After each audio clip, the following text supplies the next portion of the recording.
Bem-vindos ao Globo News Painel. Se há algo que tomou conta do nosso noticiário na semana que passou, foi a tragédia no Rio de Janeiro, a tragédia em Niterói. Nenhuma novidade no último verão. Houve muitas mortes também em São Paulo. Nós estamos nos lembrando e transmitindo, aproveitamos esse momento também para mais uma vez levar nossa solidariedade a todos os que sofreram nessas tragédias, como também os que sofreram nas enchentes no Rio Grande do Sul, no Paraná, em Santa Catarina. Mas o assunto são as tragédias nas grandes cidades brasileiras. Nós vamos falar nessa edição do Globo News Painel, aqui do estúdio da Globo News de São Paulo, de cidades brasileiras. 3 são os nossos participantes, como sempre. Eu vou iniciar a apresentação dos nossos convidados. João Whittaker, que é coordenador do Laboratório de Habitação da Faculdade de Arquitetura e Urbanismo aqui da Universidade de São Paulo, em São Paulo.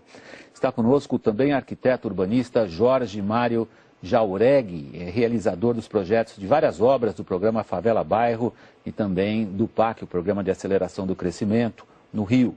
Nosso terceiro participante é o geólogo Álvaro Rodrigues dos Santos. Atualmente o Álvaro é consultor em geologia, geotecnia e meio ambiente.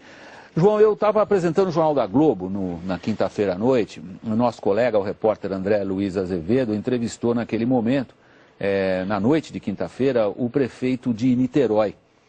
O Jornal Nacional tinha trazido uma reportagem de muito impacto, mostrando que o acontecido no Morro do Bumba, com aquele deslizamento trágico do lixão, que soterrou dezenas de casas e dezenas de pessoas, tinha sido visto com muita antecedência. E aí a frase que me impressionou do prefeito de Niterói foi a seguinte: vocês não sabem o que é o Brasil real. Não dá para tirar as pessoas desses lugares. Independentemente de todas as consequências ético-político-morais que embutidas nessa frase, tem uma que me chamou a atenção. O prefeito de Niterói disse que cidades brasileiras, na verdade, não se governam. Perfeitamente. A verdade é que isso que nós estamos assistindo está colocando para todos um drama que é um drama previsível e que ocorreu agora, mas já ocorreu em Campos do Jordão em 2006, ocorreu bem lembrado, lá em Santa Catarina em 2008, ou seja, vai ocorrer, quem sabe aonde, muito proximamente, numa próxima chuva. Ou seja, as cidades brasileiras, elas vivem uma verdadeira tragédia, e é uma tragédia que está meio antagônica com esse momento de euforia que o Brasil vem vivendo. E o que é mais impressionante é a gente se deparar com uma situação em que se diga que não há solução, sabendo que nós hoje vamos terminar o ano, provavelmente nesse ano, na 8ª colocação das economias mundiais. Isso mostra uma enorme perversidade. Como é que uma economia que é a 8ª do mundo, nós não estamos falando do Haiti, nós estamos falando da 8ª, 9ª economia do mundo. Como é que um país que tem tanto dinheiro consegue deixar a situação da sociedade chegar nesse patamar? É absolutamente previsível. E isso é resultado de uma lógica de urbanização que sempre foi de privilegiar exclusivamente os bairros e as proporções da cidade que são ocupadas pelas classes médias, pelas classes altas, e absolutamente dar uma desatenção absoluta a todos os outros trechos da cidade que infelizmente hoje não são mais a exceção, mas são a regra. O que o João está fazendo, se eu estiver resumindo de maneira muito simplista o que você disse, você me corrige imediatamente, é que o resultado das tragédias é a nossa história.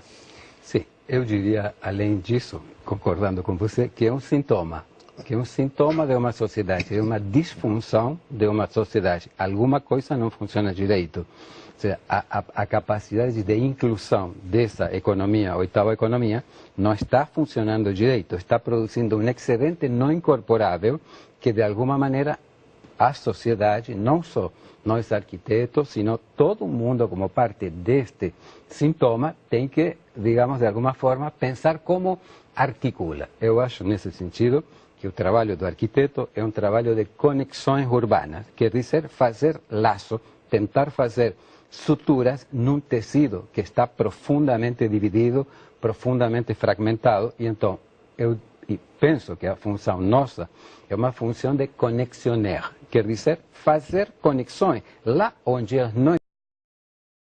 Esse é um dos pontos, para mim, principais que me interessaria comentar por aqui. Vamos, a gente vai ter tempo para isso. Só por razões didáticas, eu queria ficar inicialmente um pouco na elaboração do que são as causas imediatas do que aconteceu no sul do país e especificamente não aconteceu em Niterói, Álvaro. Qual é a sua avaliação?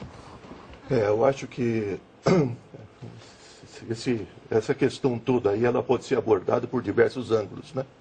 Acho que junta-se essa questão da perda da capacidade de regulação técnica das expansões urbanas. Que isso é cargo do poder público, isso é cargo do poder público, não está? Sem dúvida, por parte do poder público e especialmente do poder público municipal. Né? Quer dizer, a gente imagina grandes cidades onde o poder público municipal tem uma grande capacidade até financeira de solução. Mas você tem uma série de outras cidades onde o poder municipal é muito carente até para conservar um corpo técnico minimamente especializado na condução técnica dos problemas que a cidade enfrenta na sua expansão, no seu crescimento. O que me vem à cabeça, só para eu abrir e fechar o parênteses rapidamente, quando você está fazendo, a sua afirmação é contundente. Você está dizendo que das pessoas diretamente responsáveis pela segurança de partes da população não tem gente capacitada para trabalhar? Na maior parte dos municípios, eles não têm condições de manter esse corpo técnico mínimo, com especialistas capacitados a fazer essa regulagem técnica da expansão urbana. E aí que entra, para esses municípios menores, o papel do Estado e da Federação, em dar esse suporte técnico.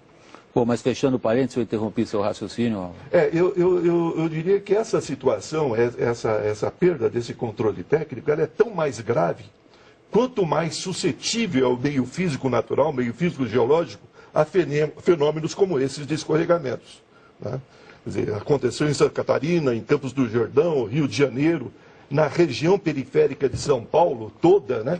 Porque são regiões onde o meio físico, onde a geologia é extremamente suscetível, já naturalmente, a esses fenômenos de escorregamento. Se pegar toda a nossa Serra do Mar, que vem desde o Espírito Santo e vai até Santa Catarina, bordejando o litoral sudeste de São Paulo, e onde estão as nossas maiores concentrações urbanas e as maiores instalações industriais e econômicas do país, o escorregamento faz parte dela. Ele ocorre sem a presença humana, né? Quando o homem mexe com isso sem saber o que está mexendo de uma forma totalmente inadequada, ele potencializa fenômenos que são naturais. O Álvaro está colocando um ingrediente importante na análise mais abrangente que você fez na sua primeira intervenção, João. A sua foi bem abrangente, foi as causas históricas, o que você elaborou como sendo uma sociedade profundamente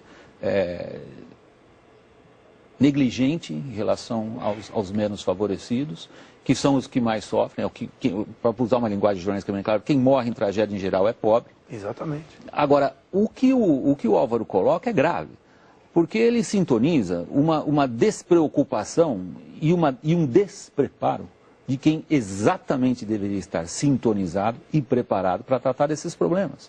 Está correto? Está correto e, na verdade, porque não há, eu acredito, um interesse consolidado na cultura da política pública brasileira, de atentar para os setores da cidade que são excluídos. Se, por exemplo... Mas, peraí, várias dessas cidades são governadas por partidos que se dizem populares há mais de uma década. Mesmo assim, quer dizer, e que tentam, de alguma maneira, muitos deles, fazer algumas políticas mais includentes, mas enfrentam muitas vezes obstáculos de ordem jurídica, burocrática, administrativa, corrupção, etc., que vem de uma conformação de um Estado que não é preparado como um Estado no sentido público, o Estado do bem-estar social. É um Estado que vem de uma história que é de não se preocupar por essas camadas. Vamos dar um exemplo. Os deslizamentos ocorrem em qualquer lugar. Mas se nesse lugar que tinha um lixão em Niterói, há 15 anos atrás, fosse o mercado imobiliário que tivesse decidido fazer ali um empreendimento de alto padrão, eu posso apostar que hoje lá teria avenida, teria luz, teria contenção do aterro, estaria tudo perfeito e teria grandes prédios muito bonitos que não teriam caído. Quer dizer, a verdade é que o próprio poder público, os investimentos públicos, eles são vergonhosamente invertidos na sua lógica de investimentos. Nós podemos resolver essa questão? O que o poder público teria que ter feito ali, então, seguindo a tua maneira de pensar? O que precisa fazer, na verdade, é muito simples, mas é um problema político muito grave que não envolve só o poder público, mas toda a sociedade. Depois eu recupero esse raciocínio. O que precisa ser feito, precisa efetivamente uma inversão drástica da lógica dos investimentos públicos. Precisa um governo poder chegar e falar, olha,